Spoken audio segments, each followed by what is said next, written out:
Chapter 10. Christ's Mission. Christ's Role in the Plan of Salvation.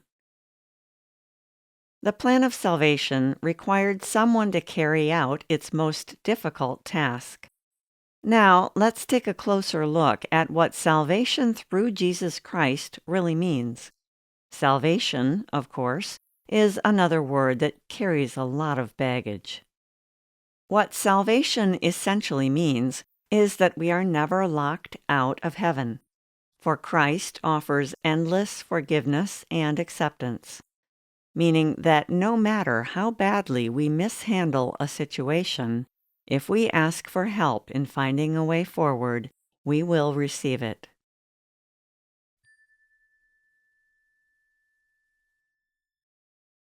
What salvation really means. Unfortunately, organized religion has almost completely misunderstood what salvation is, although few people realize the full significance of this. Many believe Christ died on the cross for all our sins. Therefore, no one is accountable for their own sins anymore. Christ, they believe, has atoned for all of them through his death. Of course, this cannot be so. As we look at the real story, it will become obvious how such a comfortable misunderstanding could have come about. All that said, salvation is in fact something that has been accomplished on this earth sphere and also in every sphere of existence. Christ has existed since long before he came to visit earth as Jesus. After the fall, Christ is the one who organized all the unfallen spirits, bringing together their strength and area of perfection to help the plan of salvation.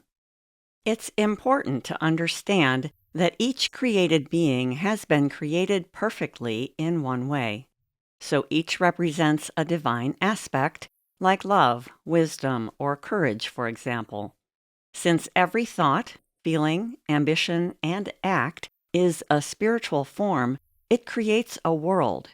These spiritual beings created worlds of beauty and a way for each being to eventually become godlike. But, since the fall, in order to assist on the plan, these unfallen spirits had to postpone their own goals.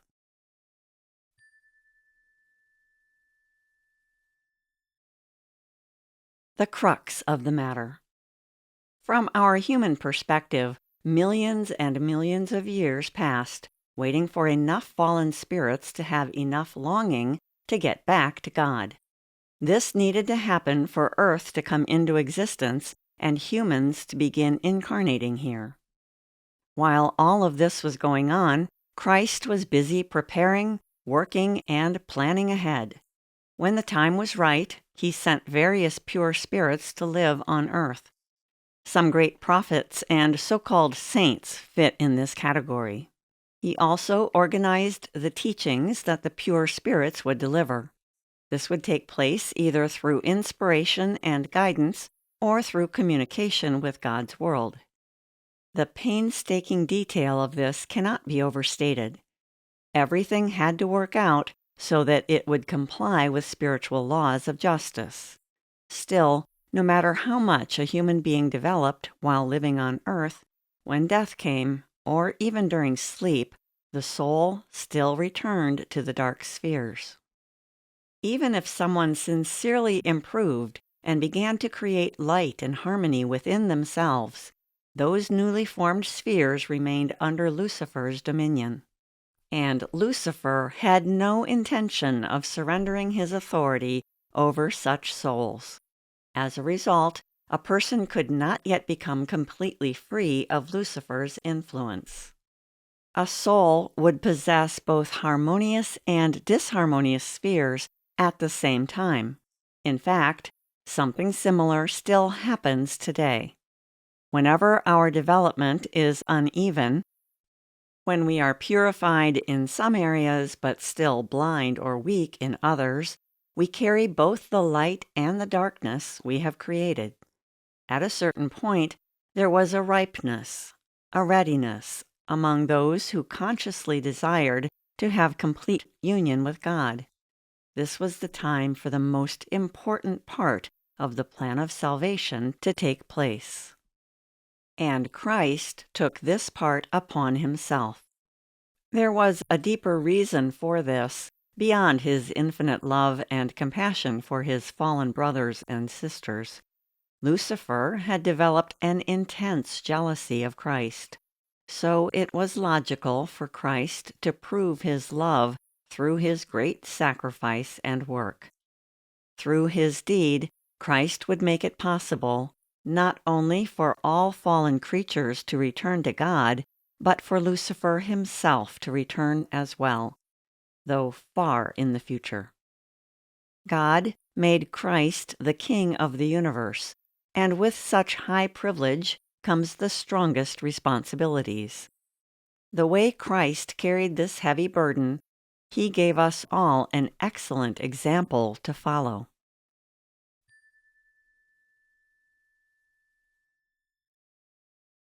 A challenging agreement.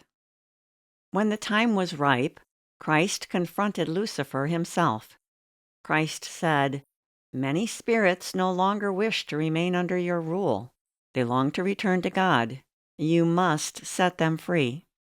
But Lucifer refused. He claimed he had no obligation to recognize divine law, and would continue to use his power as he pleased.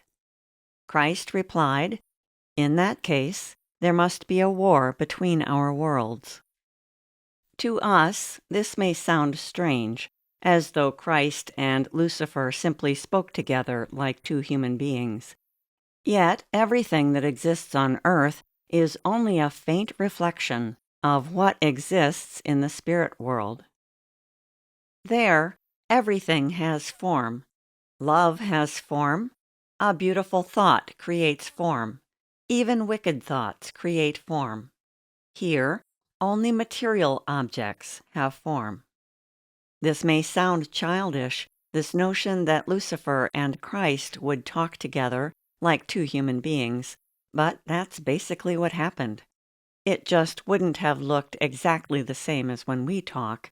The procedure would have been somewhat different. The chances in the war would need to be even, meaning the forces would be numerically lopsided, for the forces of good are far stronger than the forces of evil, in this case about 20 to 1. Lucifer replied, "Even if you defeat me and take my power away, I will still not recognize God's laws as just." This totally went against everything the plan of salvation was about. After all, great pains were being taken to make sure that all was fair and no one's free will was violated. The whole point was that no one should ever be eternally damned, not even Lucifer himself. The ultimate goal here was to work things in such a way that Lucifer himself would have to admit that, yes, God's laws are in fact absolutely just. Christ responded to Lucifer with this: "Tell me, in what way would you consider the divine powers to be totally just?" Lucifer answered, "I'll fight such a war if one being, and they can be from the world of God if you wish, will live on earth as a human, and this person won't have any protection or guidance from the world of God at crucial times. Further, they will have a great part of their knowledge dimmed out, with matter standing in the way, like for everyone else. If, after I get done with them, they remain faithful to God, I will have that battle with you. Now, I plan to use all the temptations that I'm so good at, and I will create the most difficult conditions imaginable." Make no mistake, I would offer this person every worldly power, and I would offer that they could be released from all hardship if they just forsook God. But if they remained faithful to God under these conditions, and I doubt very much, no, I'd say it would be impossible, then we will have that battle. And if you win, I will recognize God's laws as being utterly just. First of all, every living being has guardian spirits from God's world attending to them at all times.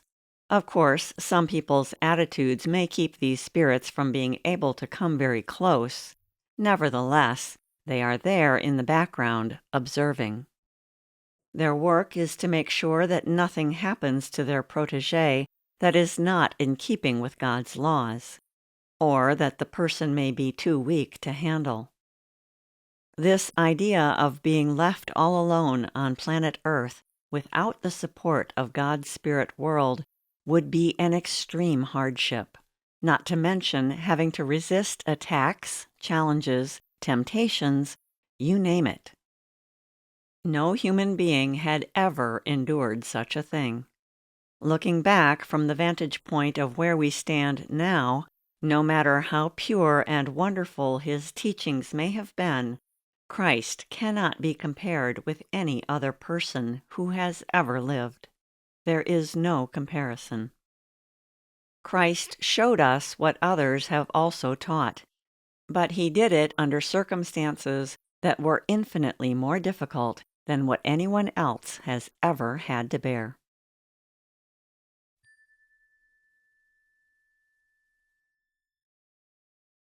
What it takes to overcome. This was the deal. These were Lucifer's conditions that he needed to have met if he was going to recognize God's laws as being just. Only then would he go to war with Christ and his battalions. But this is the crucial point. Should Lucifer lose, then Christ would get to make the terms, which were that Lucifer would never again doubt God's justice in any way. In the end, an agreement was reached and the plans were drawn up. As mentioned, Christ took it upon himself to be the one to go to earth, even though Lucifer did not specify that it had to be him. If one now reads the Bible from this point of view, it may paint a markedly different picture. The life of Jesus may now make a lot more sense. What won't make sense is this notion that Christ died on the cross for the sins others have committed. If we have committed a sin, we are still responsible for it. Us and no one else. We have to straighten out our own mistakes. No one can or should do this for us. If someone else could do this work for us, we would gain no purification from it. It would defeat the purpose, for we would miss out on the strength we would develop from the very process of self-purification. And this is exactly what we need if we want to protect ourselves from committing even more sins. As long as the root of evil is not torn out, it will produce bad fruit again and again. And we are the only ones who can do the uprooting of the evil that lives inside us.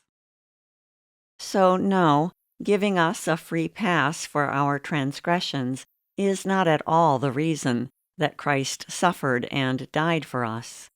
This explanation also sheds light on the reason that Jesus was left so completely alone for such a long time.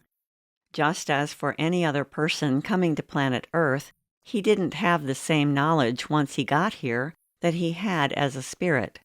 If he had, this task would have been substantially easier. But being the highest being in all creation did have some benefits. He did have some knowledge of what was going on. He also had unsurpassed spiritual strength and wisdom.